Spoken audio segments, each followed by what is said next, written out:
My name is Caleb Haig. I am here with Dr. Benjamin Szumskyj. I hope I said that correctly. And we're going to just have a chat about some of the exciting things that Dr. Szumskyj has been doing. And so welcome, and thank you so much for doing an interview with me. I really do appreciate it. I want to start out just by getting your backstory. So kind of who you are and where you're at, and then from there we'll move into how you came to Torah.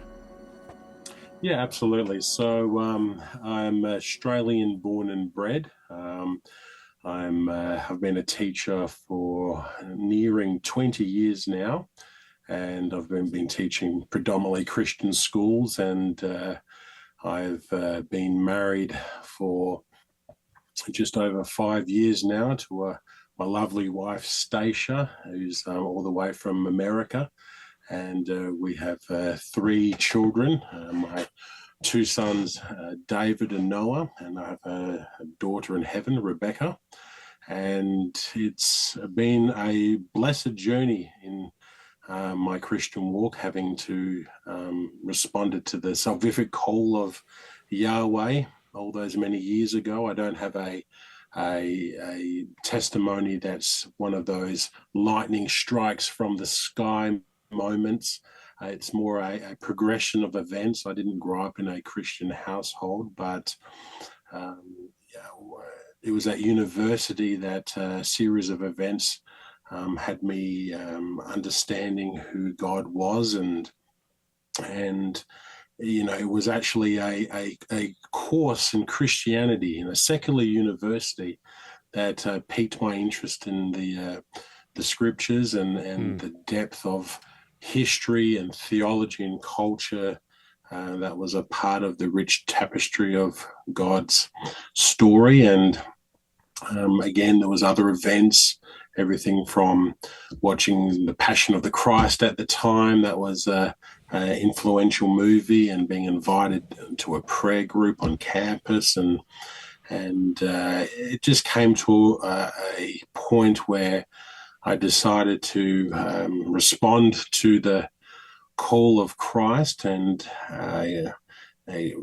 cultivate that relationship, that holy relationship. And in the beginning, my journey was somewhat straightforward. I was voracious in my desire to know more about the Lord. While I was going to university in the daytime, I enrolled in Bible college at nighttime at the same time, and that was really interesting, and it certainly helped in my understanding of the faith.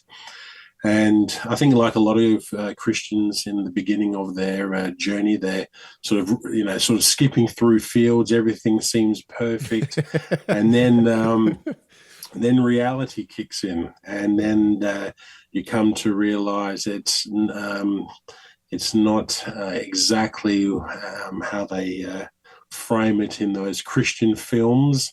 And I went through a series of family events that came to shape my understanding of God's sovereignty and what it meant to be a subject of the King, for him to be my shepherd. And that was a humbling experience. And from that point on, I deepened my walk of faith. I was definitely being refined, and while perhaps others may have sort of thrown their hands up in the air and said, "No, Lord, this is not for me," I couldn't comprehend a life without him.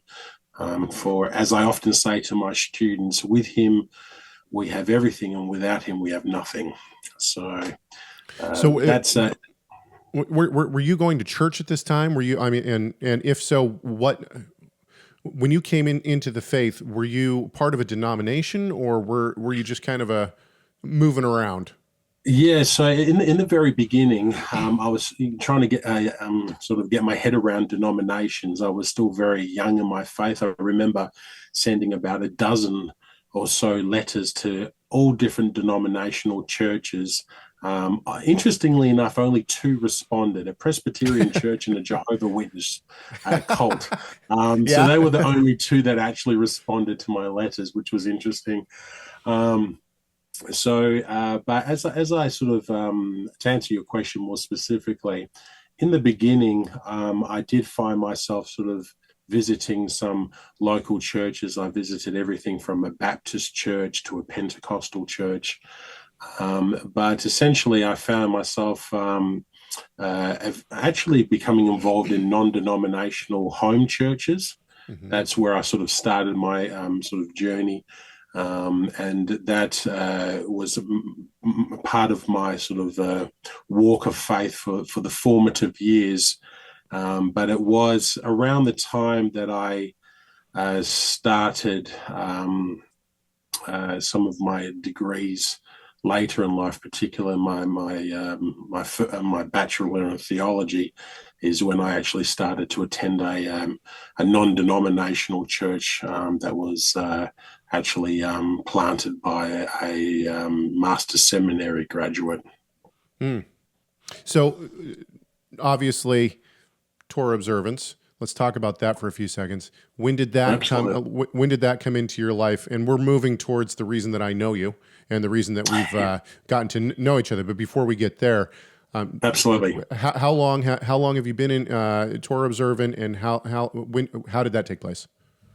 Absolutely. So, to make an extraordinary long story short, I actually had left that church that I just referenced earlier, and I was really wrestling with the idea that orthodoxy and orthopraxy never seem to match in a way that one would like to. You read the scriptures, but you don't always see that outside of the scriptures, and that's where my journey actually began, because I think I got to this point where I was like, I need to revisit all the major doctrines of Christianity. So I started at creation. I worked my way to eschatology, soteriology, all the major doctrines. And as I was going through the list, there were things that I was affirming, and Hmm. there were things that I were refining, but there were aspects that I found myself changing on, and it actually started with the letters of Paul and the way he would discuss the role of the law. And I was reading in commentaries that they were sort of almost throwing all commentary about the law into one big bag of, oh, well, let's not worry about that, and let's it's all law versus grace and all these other Right. dichotomies that you hear about. And something didn't seem right to me about that. And I had always had a love for Israel in my walk of faith, and I don't know if that sort of also helped guide me, but I just continued to read deeper and deeper into these matters.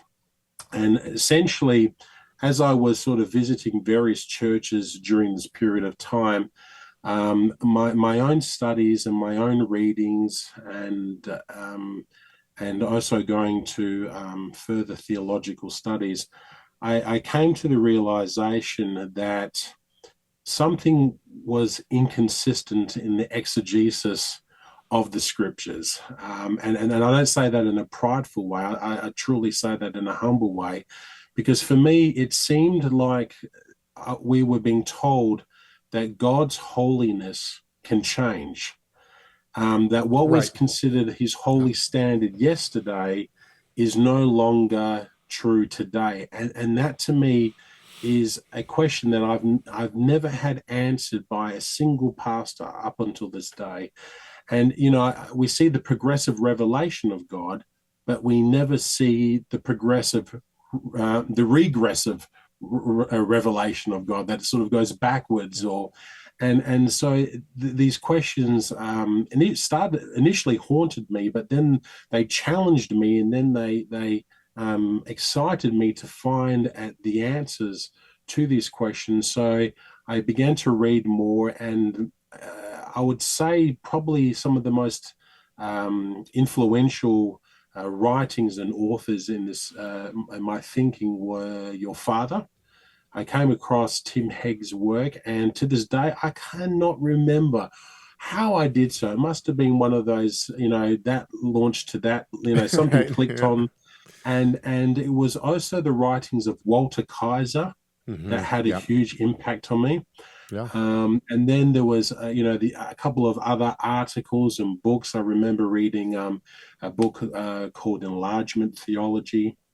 That was very convincing, and it all just I was finding these credible answers, these authentic exegetical answers to questions that could not be answered from the denominations and even the Right. great theologians. And it was mind opening. It was almost like when I revisited these passages, I could no longer read it Yeah. through the lens of my dispensational influences in my youth, or even were not being convinced by the covenantal interpretation of these passages either. So I began my journey very slowly. I sort of started to practice the festivals more in a private setting than a public setting.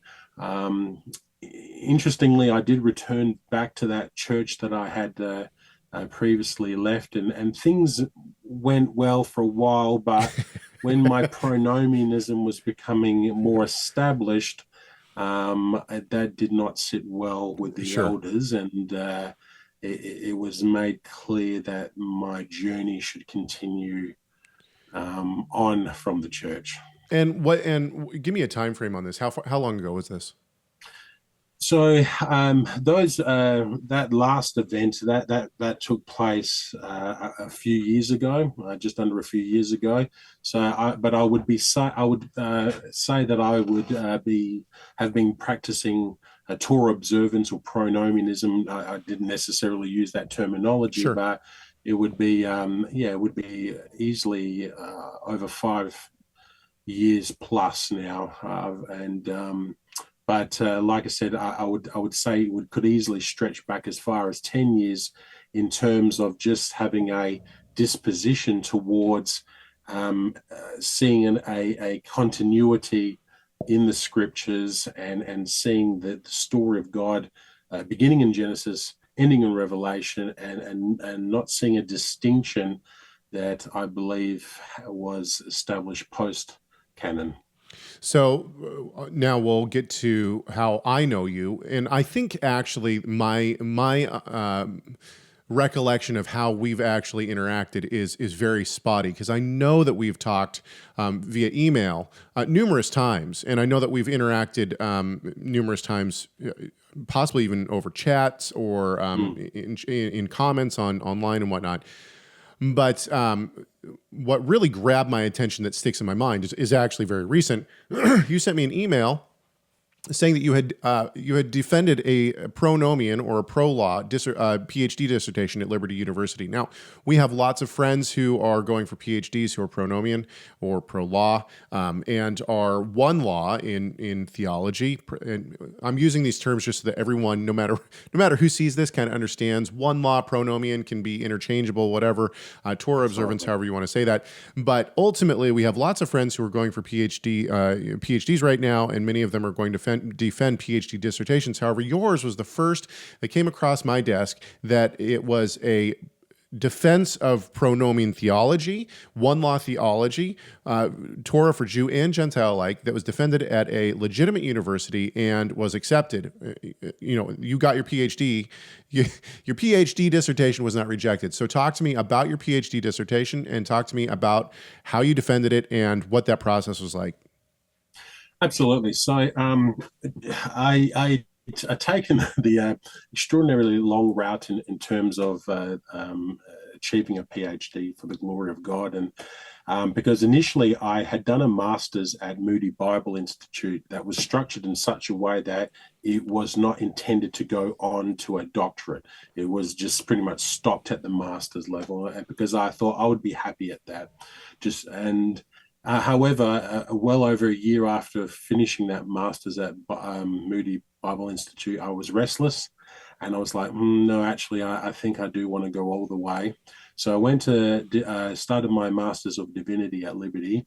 And during this time, but more so when I was at Liberty than Moody, I started to shape my articles, my papers, I should say, in a pronomian way. So I would start to integrate articles and books by your father, by yourself, and others, and I would begin to quote directly from those works and other authors who are sympathetic to that position, as I mentioned, Kaiser and even some J.K. McKee commentaries and others. And I was always very intentional. I wanted to start integrating my pronomian worldview into my papers, and any opportunity I could, I did so. And then when it came to the point where I was starting to think about what my dissertation was, I had a few other different ideas, but I thought, you know what, I want to tackle this head on. I want to establish a foundational work that is not sort of making a passing reference here and there to a couple of passages, or trying to put a few good thoughts here and there. I wanted to bring it all together as much as I could humanly bring together in one single source, and I wanted to address the major contentions of pronomianism and the idea that the law is ongoing, the role of the law is ongoing. And I put forward the idea to my lecturers, and I was very blessed by the majority of my lectures. They were very accommodating, and even when we disagreed, there was a lot of civility and humility. And what I found is that initially, the lecturer who I primarily worked with, he stated to me that I was probably trying to cover too much. Like I ended up, my dissertation, I think it came over to like 120,000 words. The original idea was about 160,000 words. So I ended up taking two chapters that I had written, which I plan to reintegrate back into the dissertation, because I'm currently revising as we speak. And I decided to tackle the role of the law throughout church history. That was going to be the first chapter. Then I was going to examine the history of pronomianism as a school of thought, and who had discussed it previously. I then tried to establish a working definition, and then I had guiding principles that I've put forward, I've contended regarding pronomianism. And then I launched into the major doctrines, which were circumcision, which were the practice of the festival, the appointed times, the festivals, including Sabbath. And then I also explored kashrut, clean and unclean consumption of food. And I just dived into it. If you have seen the bibliography of my dissertation, I can assure you that I read double the amount. So what you see is just what I referenced in my dissertation, let alone what I read. And I read as widely as I could. There was no scholar, no denomination that I did not explore. I read cases for, cases against. And my goal from the beginning was to address if not as many of the major Give me 1 second. Yep. Sweetheart, what do you need? Okay, I'm in an interview. I'll be done in a minute, okay? Sorry. My daughter asking for pancakes. Lovely. Lovely. I know how it feels. I'm so sorry. So go back to. That's all right. I'm not exactly sure how I'll cut that, but we'll try to cut That's that all right. out somehow. I can say what I was about to say. I can restate it. Yeah. Restate it. So my goal was to ensure that I addressed all the major pronomian arguments, as well as addressing all those that would often used against the idea that the law was ongoing and intended for both redeemed Jew and Gentile, because I think it's not just crucial that we express what we believe in, but we also need to be able to address all the passages, all the commandments that are going to be thrown towards a pronomen and say, well, what about this? What about that? What about this? So I attempted to address everything that I could within the space I was given. And like I said, it went through many, there was many revisions. There were some, let's say, heated discussions at times, especially when my commentary was speaking about the antinomian nature of the mainstream Christianity. That Hit a chord. That did ruffle some feathers, yes. And although I don't believe I necessarily changed the mind of the lecturers that were involved in my dissertation, what was humbling, what was comforting to know is that they both agreed that I had established a foundational work that genuinely attempted to not only put forward a pronomian vision, but address those arguments against such a position. And I felt that this was a good starting point because they had done their own research. They actually started to read about what pronomianism was online and some of the sources I had presented to them. And they had stated that there was some great work being done by some of the scholars in the field, but there was some it was very amateur, that there was some inconsistency in the arguments and the conclusions being put forward. So it was a very humbling experience, and it would be understating to say that not only was I grateful for the Lord to have had me pass the dissertation when I was defending it, but I also found in myself being even more convicted of this position more than ever.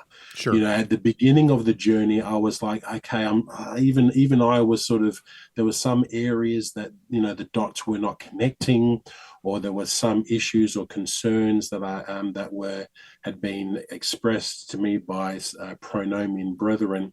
But by the end of the dissertation, I felt like even in my own heart and in my own mind that I had felt far more comfortable and clearer on this path, to the point that I am wanting to invest my time, my energy, and my resources into pronomianism, in developing it as a credible pro-law hermeneutic in the field of academia. So you've already said that you're revising and putting those 2 chapters back into your dissertation. Yep, and are you planning then on creating a book and publishing? And if so, yes, what does that look like? So the idea, so there's a couple of potential pathways. One looks that I could be able to publish it through an established academic press that is utilized by many scholars post-dissertation.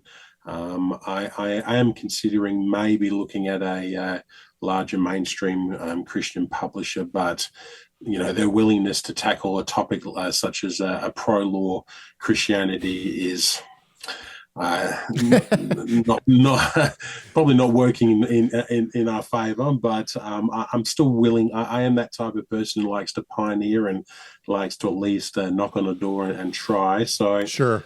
So my intention is I am in the process of revising and adding those 2 chapters. And I would definitely want to publish that sooner than later, because there are some things that I've just further revised and want to flesh out a little bit more, or didn't have the opportunity to go in as much depth as I'd wanted to during the process.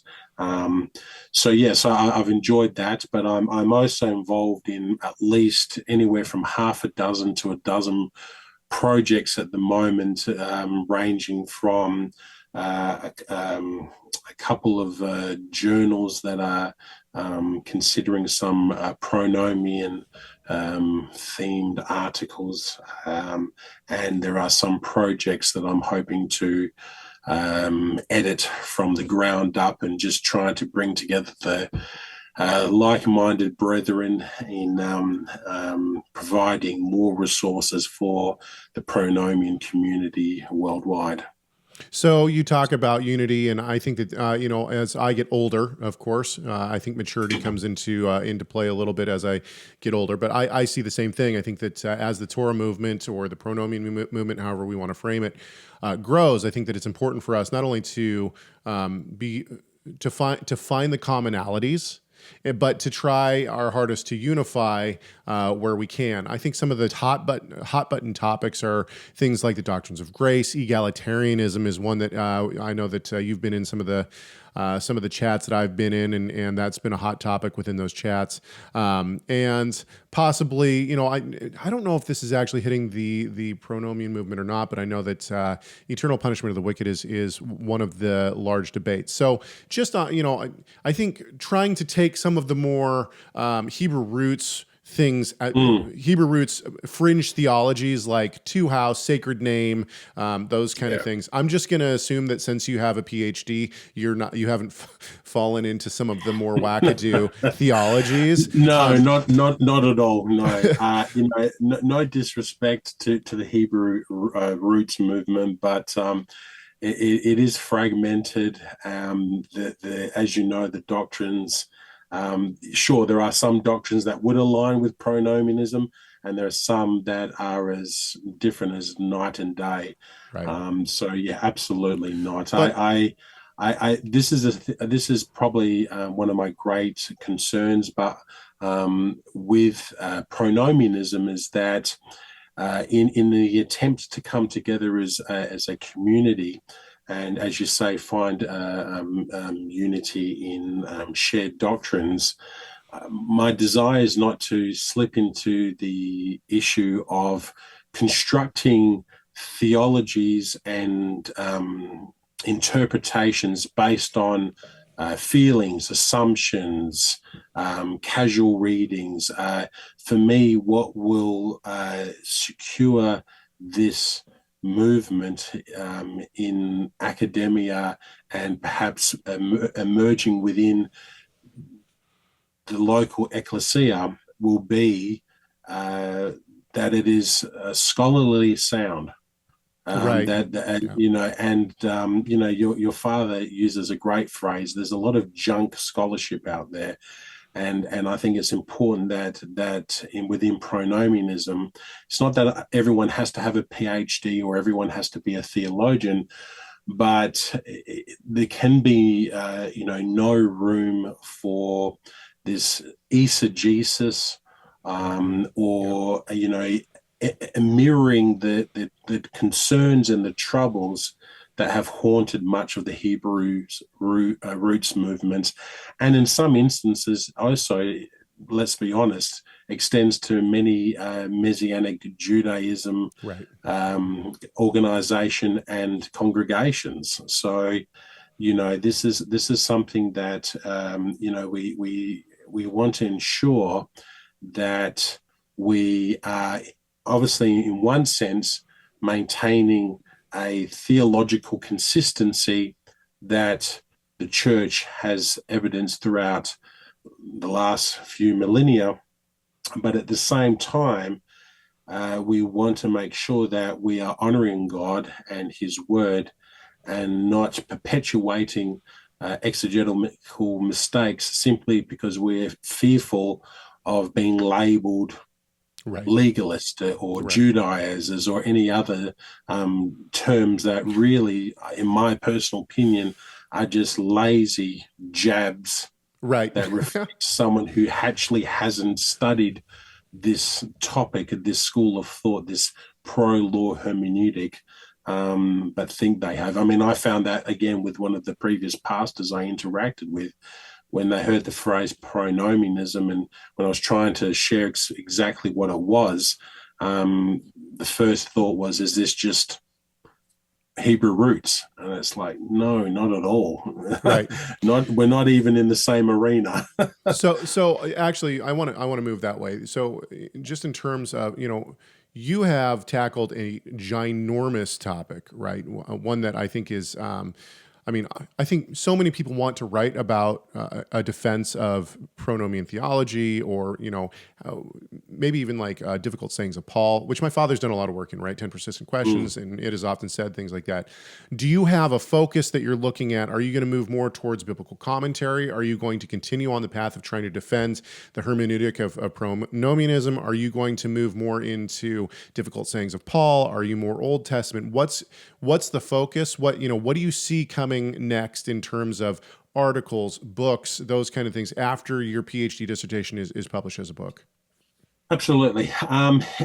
The short answer is all the above. I mean, I really would. I mean, if given the opportunity, I would love to engage in all those areas of biblical studies. I think if you want to be more specific, I certainly want to continue strengthening pronomianism as a hermeneutic, particularly in addressing those laws of the Torah that are considered difficult or challenging to understand in a contemporary context. One of the things that I try to stress quite heavily in my dissertation is the idea that when it comes to the laws of the Torah, obviously once we determine those that are for men, for female, and based on, social class, like I'm not a Levite, and, so on, for me, it really comes down to two approaches. One is that it's literal. That is to say, you can practice it today very easly. Let's not try to make this as difficult as some commentators try to make it out. And the other path that I contend in my dissertation is this idea of what I have phrased as a non-literal approach, which is essentially identifying a principle or a paradigm. So for me, I feel like when we look at some laws in the Torah, it seems abundantly clear that, okay, we may not be able to practice this in its entirety in a contemporary setting, but there is clearly a principle that can be extracted from it, or there is a paradigm that can be built here with other passages. And for me, that's why we can wholeheartedly say that we truly believe in the fullness of the law and its ability to be practiced in a contemporary setting. It's just how that is done. So I think, unfortunately, there's too many people who take the approach of either throwing the baby out with the bathwater, or seeing a mountain that's too large to trek up because it's just too much of a theological effort, or there's this predisposition to seeing it as burdensome, as some sort of yoke. And I don't believe Scripture frames the law in such a manner. I when I come to Psalm 119, Right. How is that? How is that a burdensome yoke? Right. It's beautiful. And for me, it's a case that this is one of the ways we are sanctified as the people of Yahweh. So it comes down to, again, building up the resources that this community needs. I mean, your father has been exceptional in the way he has been in his commentaries and the books that he's already provided for this community. I would love to see more commentaries being written. I would love to see definitely more foundational texts addressing some of these doctrines one after another. A book on this or an anthology of essays on that topic. Perhaps, sometime in the future, we will see a pronomian conference. Perhaps we will see a academic pronomian journal. The sky's the limit. And it really just comes down to seeing this in a scholarly way, in a serious way, and as a means of sanctification. Right. Well, I've been talking with Dr. Benjamin Szumskyj, and if depending on when you're watching this, we will try to link either his Ph.D. dissertation in the description of this, or we will try to link his book to it as well. I will also attempt to link any way that, whether or not it's a website or any kind of social media that he would like me to, I will try to link as well. So you'll be able to find more work by him. And thank you so much for taking the time to talk to me today. And I hope that we will be able to see a lot more of you and a lot more of the work that you're doing. And thanks so much. Appreciate it. Yahweh bless you, Caleb. Thank you so much. All right. Thanks.